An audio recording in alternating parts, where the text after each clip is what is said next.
Class 11th के pros का the ailing planet chapter चल रहा था और हमने इसका पहला पार्ट पढ़ा था। अब दूसरा part.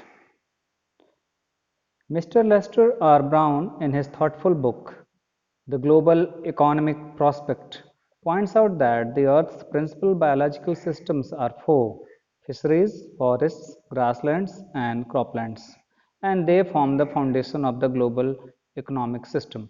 In addition to supplying our food, these four systems provide virtually all the raw materials for industry except minerals and petroleum derived synthetics. In large areas of the world, human claims on these systems are reaching an unsustainable level, a point where their productivity is being impaired. When this happens, fisheries collapse, forests disappear, grasslands are converted into barren wastelands, and croplands deteriorate. In a protein conscious and protein hungry world, overfishing is common every day.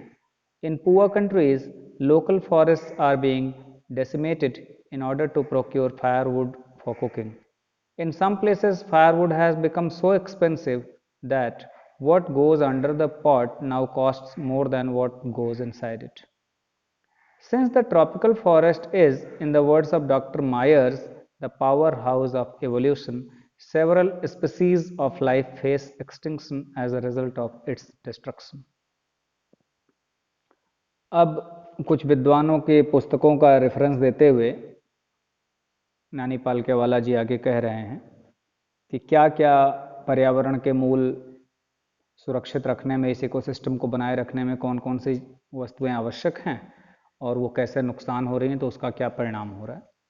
Mister Lester R brown नाम के एक विद्वान हुए जिन्होंने एक पुस्तक लिखी the global economic prospect, और इस पुस्तक में ये पॉइंट आउट करते हैं, इस बात को चिन्हित करते हैं, रेखांकित करते हैं, जोर देकर कहते हैं earth's principal biological systems are four, कि धरती का जो मूल रूप से बायोलॉजिकल सिस्टम है ये चार हैं।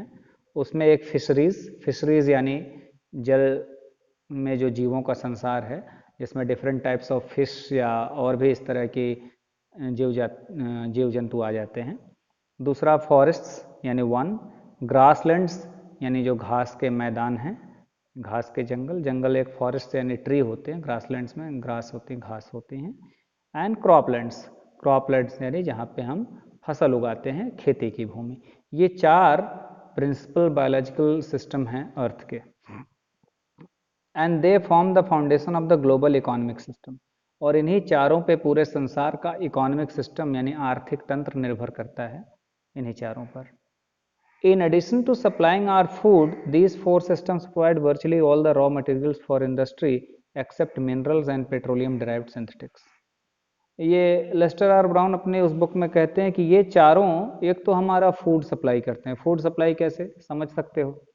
फिशरीज यानी जलीय जीवों का जो संसार है, हम उनका मांस खाते हैं या उनसे और डिफरेंट टाइप्स की चीज़ें निकलती हैं, दवा वगैरह, तेल वगैरह, ये भी सब। फिर आओगे फॉरेस्ट, तो फॉरेस्ट में भी सारी चीज़ें, खाने पीने के फल फूल, और ग्रासलैंड में भी तमाम तरीके की भोजन की चीज़ें मिल जाती हैं, और ग्रासलैंड्स में और जीव जंतु भी रहते हैं जिन्हें आदमी मार के खा लेता है। और फिर क्रॉपलैंड्स जहाँ हम फसल उगाते हैं। तो ये केवल हमें फूड ही नहीं देते हैं ये चारों, बल्कि जितनी भी हमारी इंडस्ट्री है, रॉ मटेरियल उनके लिए यहीं से आता है। हम जो भी उद्योग धंधे लगाएंगे वो यहीं से, इन्हीं चारों से हमें मिलेंगे, एक्सेप्ट मिनरल्स यानी जो खनिज जो धरती को खोद के निकाले जाते हैं उनको छोड़ दिया जाए, और पेट्रोलियम ड्राइव्ड सिंथेटिक्स, पेट्रोलियम से निकले हुए तमाम पदार्थों को छोड़ दिया जाए, तो बाकी सारे रॉ मटेरियल्स हमें इन्हीं चारों से मिलते हैं, सारे उद्योग धंधे के लिए।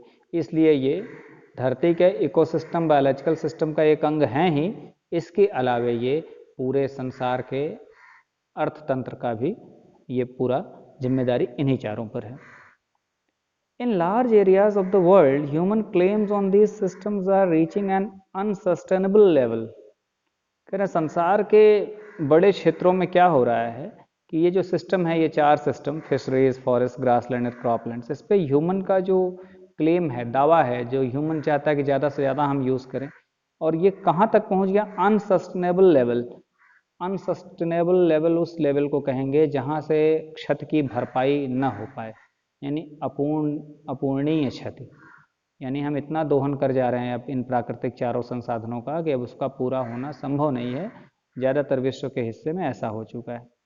अ point where there productivity is being impaired, तो उनकी जो प्रोडक्टिविटी है इन चारों संसाधनों की, जो उत्पादन क्षमता है वो प्रभावित हो रही है, वो खत्म हो रही है। व्हेन दिस हैपन्स, और जब ऐसा होता है, फिशरीज कोलैप्स, फिशरीज यानी जो जलीय जीवों का पूरा संसार है वो ध्वस्त हो जाता है, यानी वो जीव समाप्त हो जाते हैं, जलीय जीव।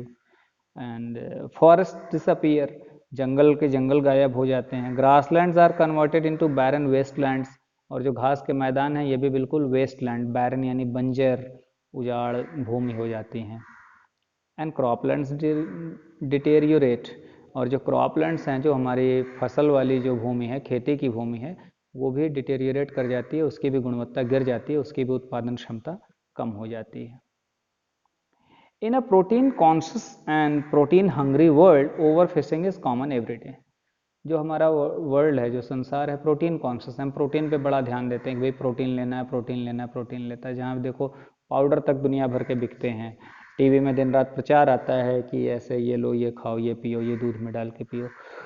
तो कह रहे हैं भाई कि ये एक तरह से पूरा संसार प्रोटीन के प्रति बड़ा भुक्खड़ हो गया है, एक भुक्खड़पन जाग गया है, और इसलिए over fishing is common everyday. तो ओवर फिशिंग यानी आवश्यकता से अधिक मछली मारना सामान्य सी बात हो गई। एक होता है कि भाई हम थोड़ा थोड़ा कोई चीज़ लेना, यही बात इस पूरे चैप्टर में आएगी निकल के कि हम आवश्यकता को धरती पूरी कर सकती है, न कि आपकी भुक्खड़पन को, आपकी बहुत ज़्यादा किसी चीज़ को आप एक्सेस यूज़ करें, तो उसके लिए कोई स्थान नहीं है पूरे धरती पर। तो कह रहे हैं कि ओवर फिशिंग आम बात है। In poor countries local forest are being decimated in order to procure firewood for cooking, और जो निर्धन देश हैं वहाँ क्या हो रहा है कि forest are being decimated, decimated मतलब बहुत बड़े पैमाने पे ख़त्म करना, काट देना, जंगल कट रहे हैं। क्यों?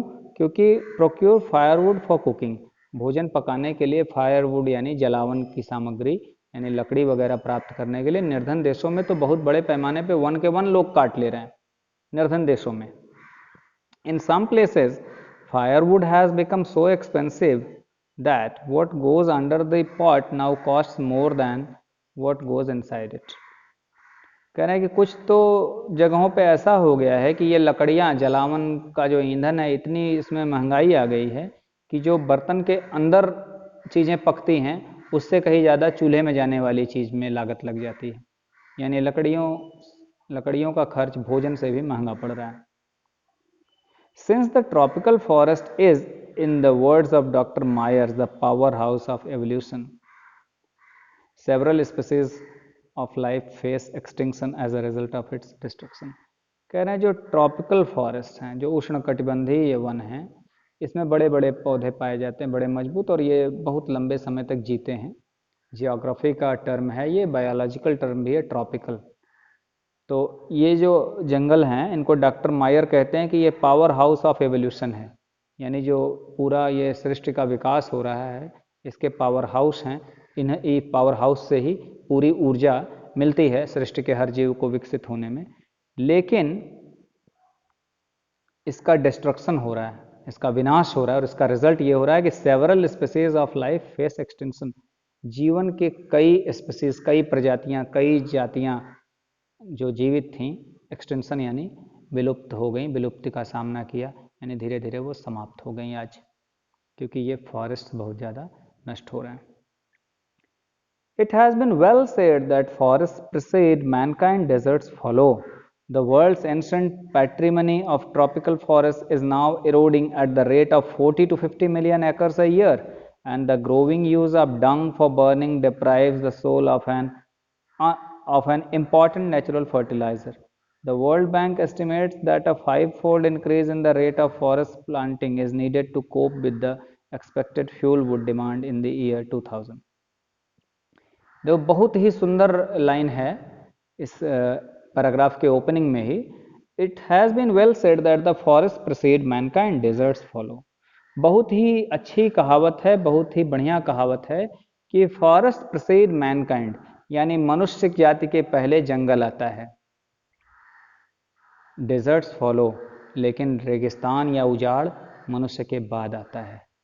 कहने का अर्थ ये है कि पहले प्रकृति अपना विकास कर लेती है, खूब ढेर सारे जंगल वंगल रहते हैं जहाँ मनुष्य नहीं पहुँचता, और मनुष्य वहाँ पहुँचता है तो अपने बाद मनुष्य रेगिस्तान छोड़ता है, उजाड़ छोड़ता है, सब कुछ बंजर बना देता है, यानी प्राकृतिक संसाधनों का इतना दोहन करता है जो पहले से इसे मिलती हैं कि ये उसको बिल्कुल वीरान कर देता है। The world's ancient patrimony of tropical forests is now eroding at the rate of 40 to 50 million acres a year. जो सबसे प्राचीन हमें विरासत मिली थी ये ट्रॉपिकल फॉरेस्ट की, ये नेचुरली बहुत पहले से मिली, अब ये इतनी तेज इरोड हो रहा है, इतनी तेज समाप्त हो रहा है कि इसका जो रेट है, जो इसकी दर है समाप्त होने की गति है 50 मिलियन एकर्स अ ईयर, एक साल में 50 मिलियन, 1 मिलियन में मैंने बताया 10 लाख होते हैं, तो यानी 500 एकड़ कम से 500 लाख एकड़ कम से कम हर साल ये जंगल नष्ट हो जा रहे हैं। And the growing use of dung for burning deprives the soil of an important natural fertilizer. और जो गोबर को हम लोग जला देते हैं, भोजन के रूप में उपले का प्रयोग करते हैं, तो ये भी धरती को डिप्राइव कर रही है, वंचित कर रही है इम्पॉर्टेंट नेचुरल फर्टिलाइजर। ये प्राकृतिक फर्टिलाइजर है, बिल्कुल प्राकृतिक खाद है, हम इसको भी अधिक जला ले रहे हैं चूल्हे में ईंधन के रूप में, तो ये धरती इससे वंचित हो रही। The World Bank estimates that a 5-fold increase in the rate of forest planting is needed to cope with the expected fuel wood demand in the year 2000. अब देखो ये तो काफ़ी पहले का लिखा हुआ है 1994 का, तो लगभग ये समझ रहे हो कि 26-27 साल पहले, तो ये सन 2000 चल रहा है अभी। तो बात कर रहे हैं कि वर्ल्ड बैंक ने एक अनुमान लगाया है कि 25 गुना बढ़ जाएगा, बढ़ाना पड़ेगा ये फॉरेस्ट प्लांटिंग, जंगल को जो लगाने की हमारी दर है इसको 25 गुना बढ़ाना पड़ेगा, तब जाके हम 2000 में जो फ्यूल वुड की डिमांड है, यानी जो ईंधन की डिमांड है, जलावन की लकड़ी की जो डिमांड है, हम पूरी कर पाएंगे। अब ये चीज़ थी, लेकिन अब देखोगे नए समय में ये 2000 चल रहा है, तो इस चैप्टर से थोड़ा सा डिफरेंट है मामला कि अब एलपीजी पहुंच गई हर जगह, नेचुरल गैसेस या सीएनजी पहुंची या एलपीजी पहुंची, तो ये लकड़ी का जलावन कम हुआ, इवन गाँव में भी कम हुआ है। हमारे देश में भी प्रधानमंत्री ने उज्ज्वला योजना शुरू की, तो निर्धनों को मुफ्त में गैस कनेक्शन और चूल्हा मिल गया, तो अब ये लकड़ी का जलावन बहुत ही कम हुआ है, बहुत ही कम लोग ही यूज़ कर रहे हैं, ज़्यादातर लोग जागरूक हुए हैं, और गैस जो है अब इस समय लकड़ी से सस्ता पड़ रहा है। James Speth, the president of the World Resources Institute, said the other day, we were saying that we are losing the forest an acre a second, but it is much closer to an acre and a half to a second. James Speth नाम के व्यक्ति जो president थे world Resources institute के, यानी विश्व के जो संसाधन को संस्था जो देखती है उसके संरक्षण की व्यवस्था करती है, तो उन्होंने दूसरे दिन कहा था we were saying that we are losing the forest at an acre a second, कि हम हर सेकंड में 1 एकड़ जंगल गंवा दे रहे हैं, यानी पूरे विश्व में इतनी तेज ये जंगलों के पेड़ पौधों की कटाई जारी है कि हम 1 सेकंड में 1 एकड़ जंगल नष्ट कर रहे हैं, but it is much closer to an acre and a half to a second, लेकिन ये 1 एकड़ से बढ़ चुकी है इसकी गति, और लगभग 1 सेकंड में 1.5 यानी 1.5 एकड़ लगभग जंगल साफ हो जा रहा है। Article 48A of the Constitution of India provides that the state shall endeavor to protect and improve the environment and to safeguard the forests and wildlife of the country. But what causes endless anguish is the fact that the laws are never respected nor enforced in India. For instance, the Constitution says that casteism, untouchability, and bonded labor shall be abolished, but they flourish shamelessly even after 44 years of the operation of the Constitution. A recent report of our Parliament's Estimates Committee has highlighted the near catastrophic depletion of India's forests over the last 4 decades. India, according to reliable data, is losing its forests at the rate of 3.7 million acres a year. Large areas officially designated as forest land are already virtually treeless. The actual loss of forest is estimated to be about 8 times the rate indicated by government statistics. Article 48A of the constitution of India, पहले भी मैंने introduction वाले video में बताया था कि ये एक आर्टिकल है हमारे संविधान में कि जो ये निर्देशित करती है, state shall endeavour to protect and improve the environment and to safeguard the forest and wild life of the country. ये धारा ये कहती है कि राज्य सरकार या राज्य सरकार, स्टेट का मतलब यहाँ गवर्नमेंट से मतलब है, तो सरकार को ये प्रयास करना होगा प्रोटेक्ट एंड इम्प्रूव, सुरक्षा और वर्धन, सुरक्षा और संवर्धन दोनों किसका, एनवायरनमेंट, पर्यावरण का, कैसे सुरक्षित रखते हुए forest and wild life of the country, wild life यानी जंगली जीवों के संसार को सुरक्षित रखना है और वन्य को सुरक्षित रखना है, यानी वन और वन्य जीवन दोनों को सुरक्षित रखना है, उनको समृद्ध करना है, ये सरकार का कर्तव्य है। But what causes endless anguish is the fact that laws are never respected nor enforced in India. लेकिन एक असीम क्रोध या दुख इस बात पर आता है कि भारत में लॉज आर नेवर रिस्पेक्टेड, कि नियम कानून का कभी सम्मान नहीं होता, nor they are enforced in India, और न ही इनको बहुत कड़ाई से लागू किया जा सकता है। बिल्कुल सड़ा हुआ सा उदाहरण ले लो भाई तुम लोग, कि हेलमेट लगाते लोग इसलिए हैं कि पुलिस न पकड़ ले, जबकि वो उनकी सुरक्षा के लिए है, पुलिस वाला नहीं मरेगा। अगर कोई बाइक चलाता है तो खरबूजे जैसी खोपड़ी फटती है चलाने वाले की, कई बार डेड बॉडी ऐसी मिलती है कि चेहरा पहचान में नहीं आता, लेकिन हम इसलिए लगाते हैं, हमारे देश के ज़्यादातर निवासी इसलिए लगाते हैं कि उन्हें पुलिस का डर है कि फाइन न भरना पड़ जाए, यानी अपनी जिम्मेदारी नहीं समझते। गंदगी को ही देख लो, पूरे गली रास्ते से मैं आता हूँ बनारस से यहाँ तक, और धुआंधार देखो कि लोग सड़कों पर बिल्कुल खुले में शौच करते हैं, खुले में पेशाब कर रहे हैं, खुले में नालियाँ बिल्कुल सड़क पे बहाए रहेंगे, बिल्कुल कीचड़ की हालत। तुम लोग अपने क्षेत्र में देख लो चारों ओर, तो कहाँ हमारे, ये भारत देश का दुर्भाग्य है और ये दुख का बहुत बड़ा कारण है। इस बात पे क्रोध आता है और मुझे भी बहुत आता है। उदाहरण दे रहे हैं, for instance the constitution says that casteism, untouchability and bonded labour shall be abolished but they flourish seamlessly even after 44 years of operation of the constitution. उदाहरण के लिए देख लो कि संविधान कहता है कि जातिवाद, छुआछूत और बंधुआ मजदूर ये सब की समापन हो गई, बिल्कुल देश से इनका उन्मूलन हो गया, लेकिन ये बिल्कुल सेमलेसली, मतलब बिल्कुल निर्लज्जता के साथ, जैसे निर्लज्जता से लोग जगह जगह गंदगी करते हैं, बिजली की चोरी करते हैं, प्राकृतिक संसाधनों का बिल्कुल निर्लज्जता से दोहन करते हैं। इवन इस मिर्ज़ापुर की धरती पर ढेर सारे प्राकृतिक स्थान हैं, वहाँ भी देखो तो लोग जाते हैं तो वहाँ की बिल्कुल शांति को भंग कर देंगे, शराब पीना, बोतलें फेंकना, वहीं पे ढेर सारे थर्मोकोल या प्लास्टिक के फाइबर के गिलास पत्तल फेंक देना, यानी बिल्कुल नष्ट करने का काम बड़ी निर्लज्जता से लोग करते हैं। बड़ी तेज आवाज़ में वहाँ अश्लील गाने बजाना, जबकि आप प्राकृतिक संसाधनों के पास जा रहे हैं तो वहाँ के साउंड जो है, वहाँ की ध्वनियों का आनंद ले। तो ये निर्लज्जता है भारतीयों के अंदर और बहुत अधिक है। हमारे देश में ज़्यादातर समस्याओं के कारण यही है कि हम लोग अच्छे नागरिक नहीं बन पा रहे हैं, बहुत ही कम अच्छे नागरिक हैं। ये इवन कॉलेज के आसपास से ही देखो, ट्रैक्टर गुजरता है तो भोजपुरिया और बहुत ही अश्लील गाने बड़ी तेज आवाज़ में कान फोड़ू बजा के जाते हैं सब। तो ये यही सब दिखाता है कि आप लोग कितने इस मामले में असंवेदनशील हैं। तो ऐसे ही ये सब भी चल रहा है। A recent report of our Parliament's Estimates Committee has highlighted the near catastrophic depletion of India's forests over the last 4 decades. अभी एक ताज़ा रिपोर्ट आई है, अभी मतलब कि उस समय जब ये लिख रहे हैं तब की। पार्लियामेंट एस्टिमेट्स कमेटी, यानी जो संसद ने बनाया था अनुमान लगाने के लिए कमेटी, इसने इस बात पे जोर दिया कि catastrophic depletion of India's forest over the last 4 decades, पिछले 4 दशकों में यानी लगभग 40 वर्षों में एकदम विनाशकारी रूप से भारत के जंगलों का विनाश हुआ है, बहुत ही खतरनाक रूप से। India according to reliable data is losing its forest at the rate of 3.7 million acres a year. बहुत ही विश्वसनीय आंकड़े हैं ये, और वो बता रहे हैं कि भारत 3.7 मिलियन एकड़ एक साल में जंगल को खो दे रहा है, यानी भारतीय लोग इतने वन को हर साल नष्ट कर रहे हैं। 3.7 मिलियन एकड़ भूमि का काफ़ी बड़ा हिस्सा होता है। तुम लोग गांव में पता कर सकते हो, शायद 20 बिस्वा का 1 बीघा होता है और कुछ बीघे का 1 एकड़ होता है। तो 3.7 मिलियन यानी 10 लाख, 3.7 में 10 का गुणा करो, इतने एकड़ ज़मीन को हम हर साल नष्ट कर दे रहे हैं।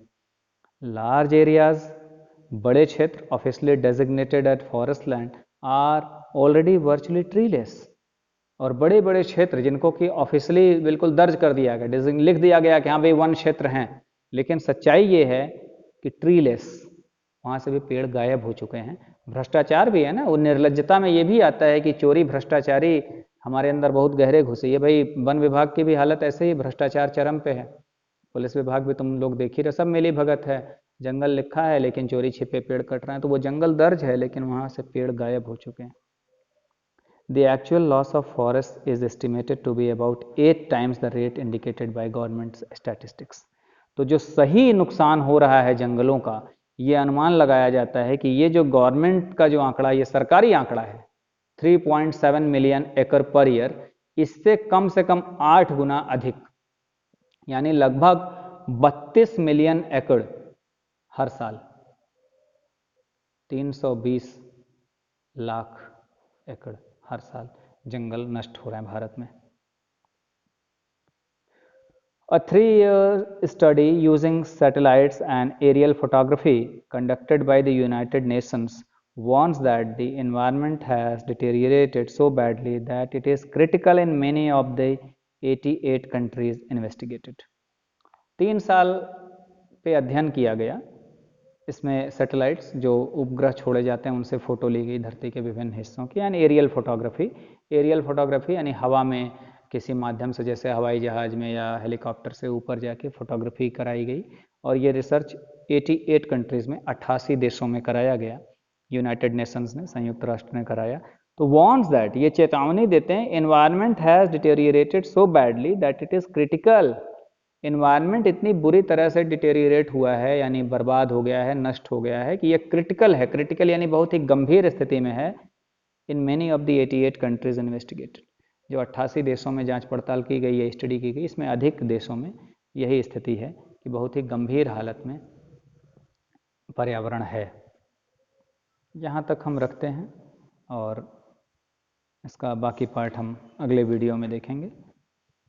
इस चैप्टर का मूल उद्देश्य यही है कि हम पर्यावरण के प्रति, नेचर के प्रति जागरूक हों। बहुत कठिन नहीं है, थोड़ा सा बस अपने अंदर हम सेंसिटिव हो जाएं, संवेदनशील हो जाएं कि हम पेड़ पौधों की हत्या, फूल पेड़ पत्तियों की हत्या, जीवों की हत्या कैसे कर सकते हैं। तो खुद एक फूल तक तोड़ने के पहले तुम्हें पीड़ा होने लगेगी, और ये होना ही पड़ेगा। हमें किसी ने ये अधिकार नहीं दिया कि हम किसी जीव की यूं ही हत्या कर दें, किसी पेड़ पौधे की यूं ही हत्या कर दें। इन चीज़ों को बहुत ही जागरूक होना पड़ेगा, हर व्यक्ति को अपना प्रयास करना पड़ेगा, तभी पर्यावरण की रक्षा हो पाएगी और ये धरती एक रहने लायक धरती बनी रह पाएगी। तो यहाँ तक हम इस वीडियो में रखते हैं।